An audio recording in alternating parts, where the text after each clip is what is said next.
Juan Evangelista. San Juan es el apóstol de Jesús al que se le atribuye la autoría del cuarto evangelio, de las 4 epístolas que llevan su nombre y del libro del Apocalipsis. El Evangelio de San Juan relata de forma detallada varios aspectos de la vida de Jesús de Nazaret, y su redacción suele fecharse entre los años 90 y 100 de nuestra era. Nació en Galilea y era el hijo de Salomé y Zebedeo, además de ser el hermano del apóstol Santiago el Mayor. Su padre era un pescador acomodado propietario de barcas. Del mismo modo, ambos hermanos eran pescadores y estaban en la orilla del mar de Galilea remendando unas redes cuando Jesús se les presentó y los llamó para que lo siguiesen. Juan en ese momento era discípulo de Juan el Bautista y fue por medio de él que conoció a Jesús. De hecho, fue por indicación del propio Bautista que empezó a seguirlo. Juan, Santiago y Pedro fueron los 3 privilegiados que participaron en el círculo más íntimo de Jesús. Ellos fueron testigos de la resurrección de la hija de Jairo y de la angustia de Jesús en el huerto de los olivos. Juan y Santiago fueron los únicos apóstoles a los que Cristo permitió que se sentaran a la derecha y a la izquierda durante la última cena.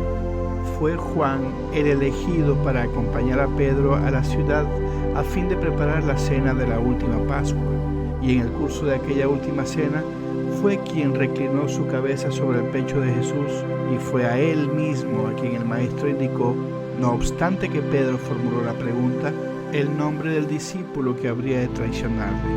También es creencia general que era Juan aquel otro discípulo que entró con Jesús ante el tribunal de Caifás, mientras Pedro se quedaba afuera. Además, fue el único de los apóstoles que estuvo al pie de la cruz con la Virgen María y las otras piadosas mujeres, y fue él quien recibió el sublime encargo de tomar bajo su cuidado a la Madre del Redentor. Mujer, he ahí tu hijo, murmuró Jesús a su madre desde la cruz. He ahí a tu madre, le dijo a Juan, y desde aquel momento el discípulo la tomó como suya. El Señor nos llamó a todos hermanos y nos encomendó el amoroso cuidado de su propia madre. Pero entre todos los hijos adoptivos de la Virgen María, San Juan fue el primero. Tan solo a él le fue dado el privilegio de llevar físicamente a María a su propia casa como una verdadera madre y honrarla, servirla y cuidarla en persona. Cuando María Magdalena trajo la noticia de que el sepulcro de Cristo se hallaba abierto y vacío, Pedro y Juan acudieron inmediatamente, y Juan, que era más joven y corría más deprisa, llegó primero. Sin embargo, esperó a que llegase San Pedro, y los dos juntos se acercaron al sepulcro, y los dos vieron y creyeron que Jesús había resucitado. A los pocos días, Jesús se les apareció caminando por la playa del lago de Galilea. Fue entonces cuando interrogó a San Pedro sobre la sinceridad de su amor. Le puso al frente de su iglesia y le vaticinó su martirio.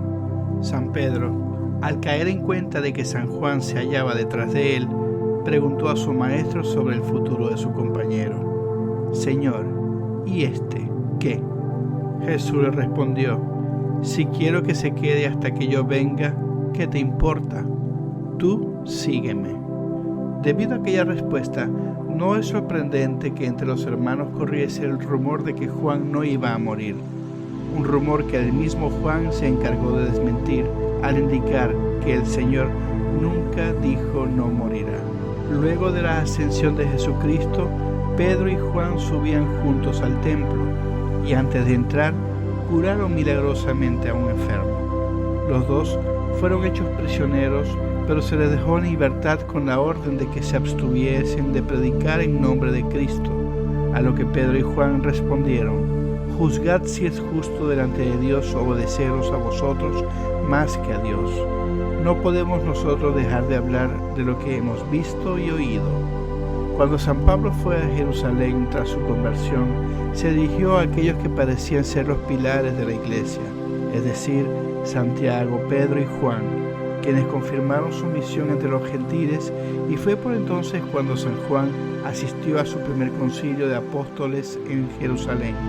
Tal vez concluido este, San Juan partió de Palestina para viajar al Asia Menor. Se afirma que Juan se estableció en Éfeso después del martirio de San Pedro y San Pablo. pero es imposible determinar la época precisa. De acuerdo con la tradición, durante el reinado de Domiciano, San Juan fue llevado a Roma, donde quedó milagrosamente frustrado un intento para quitarle la vida. La misma tradición afirma que posteriormente fue desterrado a la isla de Patmos, donde recibió las revelaciones celestiales que escribió en su libro del Apocalipsis. Dice San Jerónimo en sus escritos que cuando San Juan era ya muy anciano y estaba tan debilitado que no podía predicar al pueblo, se hacía llevar en una silla a la asamblea de los fieles de Efeso y siempre decía estas mismas palabras: «Hijos míos, amaos entre vosotros». Una vez le preguntaron por qué repetía siempre la frase, y respondió San Juan: «Porque ese es el mandamiento del Señor, y si lo cumplís, ya habréis hecho bastante». San Juan murió pacíficamente en el tercer año del reinado de Trajano, es decir, hacia el año 100 de la era cristiana, cuando tenía la edad de 94 años. La frase Asunción de San Juan resulta interesante, puesto a que se refiere claramente a la última parte de las apócrifas Actas de San Juan. La errónea creencia de que San Juan durante los últimos días de su vida desapareció sencillamente, como si hubiese ascendido al cielo en cuerpo y alma, puesto que nunca se encontró su cadáver, fue una idea que surgió sin duda de la afirmación de que aquel discípulo de Cristo no moriría. Esto tuvo gran difusión y aceptación a fines del siglo II. Por otra parte, de acuerdo con los griegos, el lugar de su sepultura era bien conocida y aún famosa por los milagros que se obraban allí.